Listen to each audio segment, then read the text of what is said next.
ఇప్పుడు శారద నీరదేంద్రు ఘనసార పటీర మరాళ మల్లికాహార తుషార ఫేన రజతాచలకాశ ఫణీశ కుంద మందార సుధాపూరిత తామర సామరవాహిని శుభాకారత నొప్పు నిన్ను మది కానగ నిన్నడు కల్గు భారతి అన్న పద్యాన్ని మీరు ఇంట్లో పిల్లలకి చదవడం వచ్చిందనుకోండి.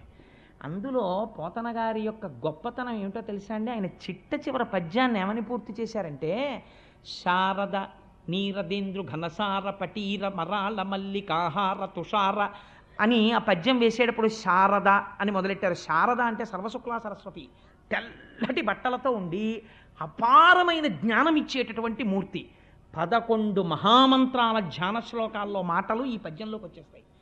పిల్లలకి తప్పు లేకుండా చదవడం కానీ ఆ పద్యం ఒక్కటి అలవాటు అయిందనుకోండి, అక్షరాభ్యాసం చేసిన తర్వాత కూర్చోపెట్టి పిల్లవాడికి ఈ పద్యం నేర్పి పెద్దల దగ్గరకు తీసుకెళ్ళి గురుముఖత ఆ పద్యాన్ని తప్పు లేకుండా చదవడం నేర్పి ప్రతిరోజు పిల్లవాడు స్నానం చేయగానే సరస్వతీదేవి ముందు కూర్చుని పద్యం చెప్పడం అలవాటైందనుకోండి, అలాంటి వాళ్ళందరికీ ఏ స్థితి కావాలని అడుగుతున్నారో తెలుసా అండి పోతన గారు?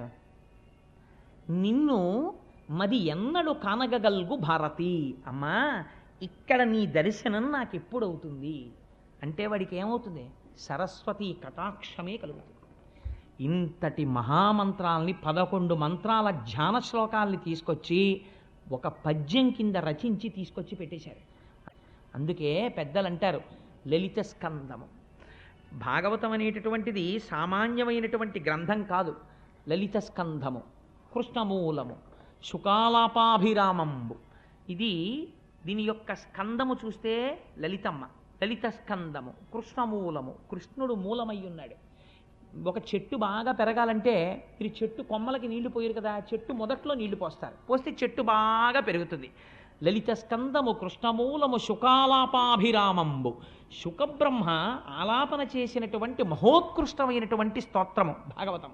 శుకాలాపాభిరామంబు మంజులతా శోభితమున్, అపారమైనటువంటి మంజులమైనటువంటి మాటలతో శోభిస్తూ ఉంటుంది. సువర్ణ సుమన సుజ్ఞేయమున్. ఈ భాగవతం ఎవరు చదువుతున్నారో అటువంటి వాళ్ళకందరికీ కూడా మంచి మనస్సుతో విన్న వాళ్ళకి అర్థమయ్యేటటువంటి స్వరూపము కలిగినటువంటిది. ఇది ఈ పుడమి మీదకి వచ్చి నిలబడినటువంటి కల్పతరువు. అంటే భాగవతం అనేటటువంటిది వేరొకటి కాదు, సాక్షాత్తుగా కల్పవృక్షం ఉన్నట్టే.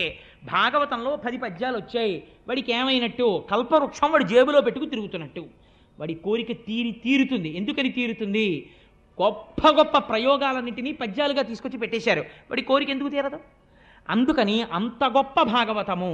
అటువంటి భాగవతాన్ని శుకబ్రహ్మ వివరణ చేశారు. ఇవాళ ఒక్క ఘట్టాన్ని మాత్రమే మీకు నేను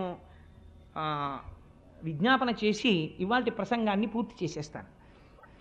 వ్యాసభగవానుడు నైరాశ్యమును పొందితే నారదుడు సాక్షాత్కరించి ఒక మాట చెప్పాడు. వ్యాస, లోకములో బోధ చేయకపోయినా సరే ప్రజలకందరికీ కూడా తెలుసుకోగలిగినవి ఏవో తెలుసా? అర్థకామములు. ఈ రెండింటి గురించి మీరు ఎవ్వరిని తీసుకొచ్చి ప్రత్యేకం, అయ్యా నువ్వు డబ్బు సంపాదించుకోవాలండి, మీరు ఎలాగో అలా ₹1 సంపాదించండి, మీరు డబ్బులు దాచుకోండి, ఎవరికి చెప్పకండి డబ్బులు నా దగ్గర ఉన్నాయని అని మీరేం చెప్పక్కర్లేదు. వాడే దాచేసుకుంటాడు, వాడే సంపాదించేసుకుంటాడు. ఇంకా వాడికి గట్టిగా బొడ్డు ఉడదు, కానీ రూపాయి ఎలా సంపాదించాలని తాపత్రయం మాత్రం చాలా గట్టిగా ఉంటుంది. సంస్కార బలం తక్కువగా ఉంటుంది. అందున కలియుగంలో ఉండేటటువంటి వాళ్ళది అల్పాయుర్దాయం. బుద్ధి బలమా తక్కువ, ప్రచోదనమా అర్ధకామముల యందు. అందుకని అయా ఏంటి వాడికి పెళ్లి చేయలేదనుకోండి, 22 ఏళ్ళో 23 ఏళ్ళో వచ్చేసిన తర్వాత ఆ పెళ్లి చేయకపోతే మీరు పెళ్లి చేయడంలో విఫలమైపోతున్నారు అన్న విషయాన్ని వాడు సౌండ్ చేసేస్తాడు. ఇదేంటి నా ఈడువాడు వాడికి పెళ్ళి అయిపోయి అప్పుడే కొడుకమ్మా అంటాడు అమ్మ దగ్గరికి వచ్చి. అంటే ఏమిటి? అమ్మ నా సంగతి మీరు పట్టించుకోవట్లేదు అని చెప్పి ఇంకా శ్రద్ధ చేసేసారనుకోండి, వాడు వచ్చేస్తాడు నమస్కారం పెట్టడానికి ఎప్పుడప్పుడు. అందుకని అర్ధకామములను గురించి ప్రత్యేకంగా ఎవరికి ఏమీ బోధ ఏం చెయ్యక్కర్లేదు. చెయ్యవలసిన బోధ దేని గురించి అంటే భగవత్ సంబంధమును గురించి, భక్తి గురించి బోధ చెయ్యాలి. నారదుడు చెప్తున్నాడు. ఎందుకో తెలుసా? అర్ధకామముల యందు తిరుగుతూనే ఉంటాడు. రోగం ఎక్కడ పుట్టింది అని అడిగింది శాస్త్రం. అన్నంలోంచి పుట్టింది అని చెప్పారు. రోగం ఎక్కడి నుంచి వస్తుందండి? బీపీ వచ్చింది ఆయనకి. ఎందుకు వచ్చింది? చింతకాయ పచ్చడి అంటే ఇష్టం, ఆవకాయ అంటే ఇష్టం, నిమ్మకాయ అంటే ఇష్టం, బాగా పుల్లటివి బాగా కారంగా ఉన్నవి, మిరప్పళ్ళ పచ్చడి అంటే ఇష్టం. తిన్నాడు తిన్నాడు తిన్నాడు తిన్నాడు, బీపీ వచ్చింది. డాక్టర్ గారు చూసి అంటాడు, మిరప్పళ్ళ పచ్చడి తినకండి, కారాలు తినకండి, ఉప్పు తినకండి, చప్పిడి తినండి అంటాడు. కానీ ఇప్పుడు ఆయనకి తెలుసు అది విషము, తింటే బీపీ వచ్చేస్తుందని తెలుసు. కానీ ఆయన ఏం తింటాడు? ఏం పర్వాలేదులేవే, ఆయన అలాగే చెప్తాడు, ఓ ముద్ద పెడదు అని చెప్పి కాస్త మిరప్పళ్ళ పచ్చడి అన్నం తినేస్తాడు. ఇప్పుడు ఆయన ఏం తింటున్నాడు? రోగమును పెంచుకుంటున్నాడు. ఎందుకు పెంచుకుంటున్నాడంటే రోగం పెరుగుతోందని ఆయన తెలియక తింటున్నాడని మీరు అనుకుంటున్నారా? తెలుసు ఆయనకి. ఎందుకు తింటున్నాడో తెలుసా? రసేంద్రియమును నిగ్రహించలేకపోయాడు. శరీరమే పోతుందిరా అని తెలిసినా సరే, రోగం వచ్చేస్తుందిరా అని తెలిసినా సరే నిగ్రహించలేకపోయాడు. ఎందుకు నిగ్రహించలేకపోయాడు? ఈ బలహీనత కొన్ని కోట్ల జన్మల నుంచి తరుగుతోంది నిన్ను. అలాగా డబ్బు పిచ్చ, ఈ ఇంద్రియాల పిచ్చ తరుగుతూనే ఉన్నాయి. అలాగా వాటికి వశుడు అయిపోతూనే ఉన్నావు. అయినా సరే ఒక బురదలో పడిపోయిన వాడు బురద నీటిని తీసుకుని స్నానం చేసేసాడు అనుకోండి, తల నిండా అమ్మయ్య స్నానం చేశానండి అని అనుకోండి. ఇప్పుడు ఏమిటి జరుగుతుంది? వాడి అది శుద్ధి అయిపోయింది ఏమిటి? అమ్మాయి ఎవరైనా స్నానం చేసా వచ్చి ఇంట్లోకి అంటారా?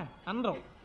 ఒరినీయ సాధ్యం కుల, నువ్వు పడిపోయింది బురదలో, నువ్వు ఒడ్డుకొచ్చి మళ్ళీ చెంబుతో బురద నీళ్ళు తీసుకుని మళ్ళీ మీద పోసుకున్నావు, స్నానం అయిపోయింది అంటున్నావు. ఎలా అవుతుంది? స్నానం అవదు, నువ్వు దగ్గరికి వెళ్ళి పోసుకో అంటావు. నీవు ఇంద్రియముల చేత తరమబడి తరమబడి తరమబడి తరమబడి కొన్ని కోట్ల జన్మలు ఎత్తిన వాడివి మళ్ళీ ఇంద్రియాలకి సంబంధించిన సుఖాలనే తీసుకెళ్లి శరీరానికి ఇస్తుంటే నువ్వు ఎప్పుడు ఉత్తమ లోకాలని పొందుతావు, ఉత్తమ గతులను పొందుతావు? పొందలేవు. కాబట్టి ఇప్పుడు నీకు మంచినీటి స్నానం కావాలి. మంచినీటి స్నానం ఎవరు చేయిస్తారు? ప్రేమ ఉన్న అమ్మ చేయిస్తుంది. ప్రేమ ఉన్న అమ్మ ఎవరు? వ్యాసుడు. ఆయన చేయించాలి. అందుకని భాగవతం ఇచ్చాడు ఆయన. ఇప్పుడు చెప్తున్నాడు నారదుడు వ్యాసుడికి, నువ్వు పాండవులు కౌరవులు ఎలా కొట్టుకున్నారో, రాజ్యాలు ఎలా వచ్చాయో వీళ్ళకి ఎందుకయ్యా, వాళ్ళకన్నా వీళ్ళకి బాగా తెలుసు. నీకు తెలుసా? అనవసరం అవన్నీ. వాడు భారతం ఏమీ చదవకుండా దుర్యోధనుడి కన్నా అహంకారంతో తిరగలడు, ధృతరాష్ట్రుడి కన్నా బాగా పక్కింటి వాడికి తెచ్చి దాచేసుకోగలడు. భారతం ఎందుకు? నువ్వేమన్నా ప్రయత్నపూర్వకంగా భగవంతుడి గురించి ఏమైనా చెప్తావా? చెప్తే ఈ జన్మలో వీడు చేసుకున్నటువంటి ఇంద్రియ లౌల్యం వీడిని వచ్చే జన్మలలో హీనోపాధులలోకి తీసుకుపోతుంది. భగవంతుడికి ఏమి రాగద్వేషాలు ఉండవండి.